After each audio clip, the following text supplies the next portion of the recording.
नमस्ते। चलिए आज बात करते हैं एक ऐसी टेक्सटाइल कंपनी की जिसने अपने ग्रोथ से मार्केट में हलचल मचा दी है। जी हाँ, हम बात कर रहे हैं बोराना वीव्स लिमिटेड की। कंपनी की टैगलाइन है सपनों को बुनना। सुनने में काफी अच्छा लगता है ना? पर आज हम यही देखेंगे कि ये कंपनी असल में किस तरह की कहानी बुन रही है। क्या ये सपने सिर्फ टैगलाइन में हैं या फिर इनके फाइनेंशियल नंबर्स भी कुछ वैसी ही कहानी कहते हैं? तो सबसे पहले आइए समझते हैं कि आखिर ये कंपनी करती क्या है, इसका बिजनेस है क्या। तो देखिए, कंपनी का मेन प्रोडक्ट है अनब्लीच्ड सिंथेटिक ग्रे फैब्रिक।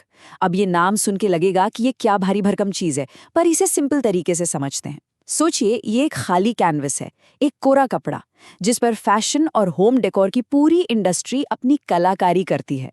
यही वो रॉ मटेरियल है जिस पर रंग चढ़ता है और वो हमारे आपके पहने जाने वाले कपड़े या घर के पर्दे बनते हैं। तो ये खाली कैनवस जाता कहाँ है? अरे, इसका मार्केट तो बहुत बड़ा है। ये फैशनेबल कपड़ों में यूज होता है, ट्रेडिशनल टेक्सटाइल में यूज होता है, यहाँ तक कि टेक्निकल टेक्सटाइल्स जैसे गाड़ियों की सीट कवर वगैरह में भी इसका इस्तेमाल होता है।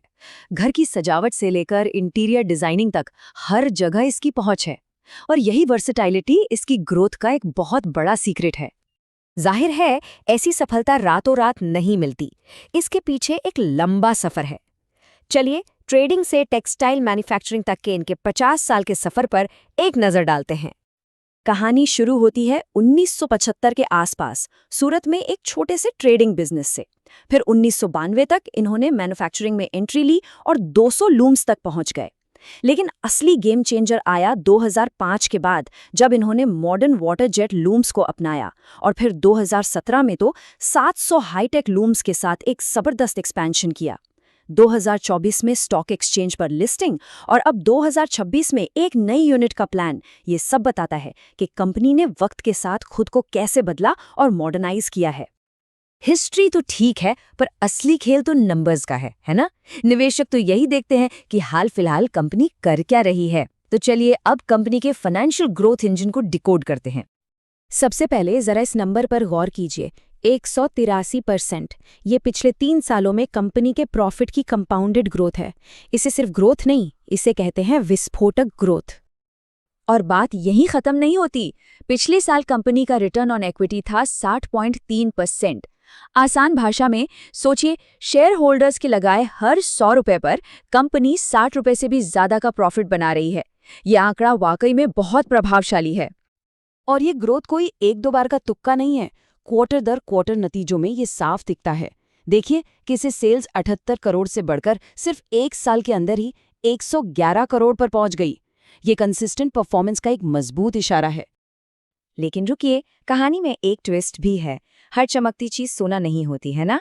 तो आप करते हैं एक रियलिटी चेक और कहानी के दूसरे पहलू पर भी नजर डालते हैं। तो देखिए, यहाँ तस्वीर के 2 पहलू हैं।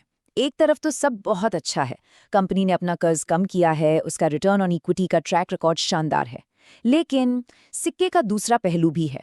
कुछ चिंता की बातें हैं, जैसे कंपनी लगातार प्रॉफिट तो कमा रही है, पर अपने शेयर होल्डर्स को डिविडेंड नहीं दे रही। और दूसरा, इसके वर्किंग कैपिटल डेज बढ़ गए हैं।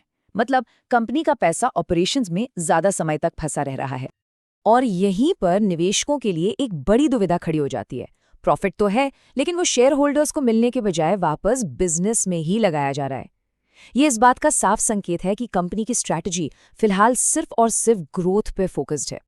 और ये रही दूसरी चिंता वाली बात, वर्किंग कैपिटल डेज का बढ़ना। ये 33 दिनों से बढ़कर लगभग 61 दिन हो गया है। इसको ऐसे समझिए, कंपनी का पैसा पहले 33 दिन के लिए काम में फंसा रहता था, अब वही पैसा लगभग दोगुने समय के लिए अटक रहा है। और ये कैश फ्लो के लिए अच्छी खबर नहीं है। अगर हम शेयर होल्डिंग पैटर्न को देखते हैं तो पता चलता है कि 65% से ज्यादा हिस्सेदारी तो प्रमोटर्स यानी कंपनी के मालिकों के पास ही है। इसका एक मतलब ये है कि कंपनी पर उनका कंट्रोल मजबूत है और वो जो चाहें, जैसे मुनाफे को वापस बिजनेस में लगाने का फैसला, वो आसानी से ले सकते हैं।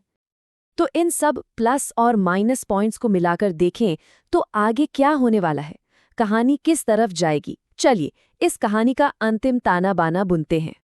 आगे का रास्ता कह सकते हैं मौकों और चुनौतियों दोनों से बुना हुआ है।